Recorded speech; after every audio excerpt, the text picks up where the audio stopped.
स्त्री को बना बनाया घर मिल जाता है। पुरुष को घर बनाने के लिए अपना सब कुछ दांव पर लगाना पड़ता है। स्त्री के पास 200 ऑप्शन होते हैं, मगर एक लड़के को उसकी हाँ सुनने के लिए बरसों मेहनत करके खुद को काबिल बनाना पड़ता है। लड़कियों की गलती माफ हो जाती है, मगर लड़कों को ये समाज माफ नहीं करता, कानून भी नहीं। स्त्री थक जाए तो आराम कर लेती है, पुरुष के लिए थकना सख्त मना है। पुरुष के थक जाने का मतलब है सब कुछ छीन जाना।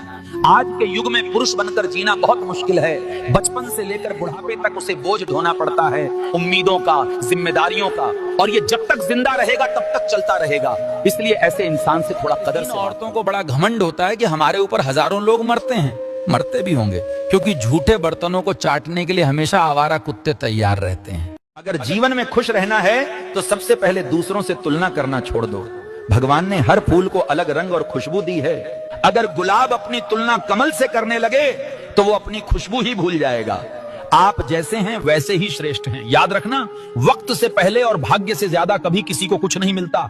माली चाहे 100 घड़े पानी डाल दे, फल तो मौसम आने पर ही आएगा। इसलिए धैर्य रखो और अपने कर्म पर विश्वास रखो। जो तुम्हारे लिए लिखा है वही सही समय पर तुम्हें मिलेगा। तू करता वही है जो तू चाहता है, पर होता वही है जो मैं चाहता हूँ। तो तू कर वही जो मैं चाहता हूँ, फिर होगा वही जो तू चाहता है। अगर आप अपने कर्म ईश्वर को समर्पित कर देंगे और वही करेंगे जो धर्म और ईश्वर के अनुकूल है, तो अंत में आपको वही फल मिलेगा। रिश्ता भी छुपाते हैं लोग, और अमीरों से दूर का रिश्ता भी बड़ा चढ़ाकर बताते हैं लोग। चाहे कितना भी कमा लो, लेकिन कभी घमंड ना करना, क्योंकि याद रखना दोस्तों, शतरंज का खेल खत्म होते ही राजा और मोहरे एक ही डब्बे में रख दिए जाते हैं। यही नियम है, जब तक आपके पास पैसा होता है तब तक लोग पूछते हैं कैसे हो, और जैसे ही पैसा खत्म होता है वही लोग पूछते हैं तुम कौन हो। कहते हैं ना, बाप बड़ा ना भैया, सबसे बड़ा रुपया। पैसे के बिना इंसान भी पराया हो जाता है। पूछा जहर क्या है, कृष्ण ने बहुत सुंदर जवाब दिया, हर वो चीज जो जिंदगी में आवश्यकता से अधिक होती है वही जहर है। फिर चाहे वो ताकत हो, धन हो, भूख हो, लालच हो, अभिमान हो, आलस हो, महत्वाकांक्षा हो, प्रेम हो या घृणा, जहर ही। सुनिए, पहला सतयुग देवता और दानव अलग अलग लोकों में रहते थे। दूसरा त्रेता युग देवता और दानव एक ही लोक में रहते थे। जैसे श्री राम और रावण।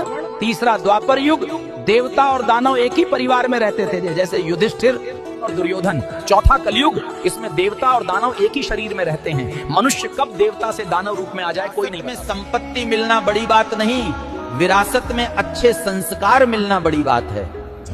धन दौलत खत्म हो सकती है, लेकिन चरित्र और संस्कार पीढ़ियों तक समाज का मार्गदर्शन करते हैं। क्योंकि दौलत रास्ता दिखा सकती है, लेकिन सार सही दिशा में चलना सिखाते हैं। जहां चरित्र मजबूत होता है वहां भविष्य खुद उजाला बन जाता है। बोलो जय श्री राम। दुख अपनी तकदीर से मिलते हैं, इसका अमीरी या गरीबी से कोई लेना देना नहीं है। क्योंकि रोने वाले महलों में भी रोते हैं, और जिनके नसीब में खुशियां होती हैं वे झोपड़ी में भी हंसते हैं। क्योंकि सुख दुख हालात से नहीं, इंसान की किस्मत और सोच से। बुरा वक्त टलता तो गरीब के दरवाजे पर सबसे पहले लटकती। ग्रह नक्षत्र ही सब कुछ बदल देते तो किसान की मेहनत मिट्टी में न मिलती। भगवान ने दिमाग दिया है सोचने के लिए। आज इंसान कर्म छोड़कर उपायों के पीछे भाग रहा है। कोई तावीज बांध रहा है, कोई रत्न बदल रहा है। पर सोचो, कर्म बदले बिना भाग्य कैसे बदलेगा।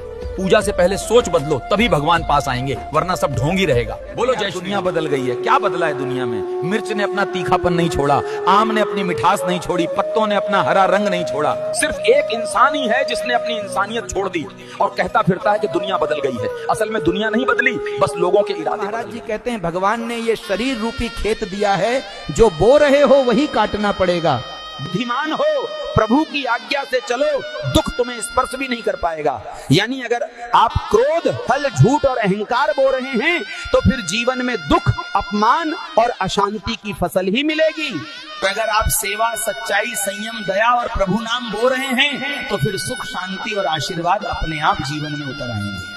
क्योंकि बुद्धिमान वही है जो प्रभु की आज्ञा से चलता है। जब इंसान ईश्वर की मर्यादा में रहता है तो दुख अपने आप समाप्त हो जाते हैं। मरने पर जाओ या मत जाओ, लेकिन किसी बेईमान जमीन हड़पने वाले आदमी की मैयत में जरूर जाना चाहिए, ताकि ये पता चल सके कि वो अपनी हड़पी हुई कितनी जमीन अपने साथ ले जा रहा है। जो जिंदा में कमजोरों का जमीन, अपने भाइयों का जमीन हड़प के कोई भी हो, जिस दिन कोई कह दे कि वक्त नहीं मिलता, उस दिन समझ लेना चाहिए कि रिश्ता खत्म होने का समय आ गया है। क्योंकि रिश्ते निभाने के लिए वक्त की नहीं, चाहत की जरूरत होती है। जब मन में चाहत होती है तो वक्त की कोई कमी नहीं होती। बोलो जय श्री राम।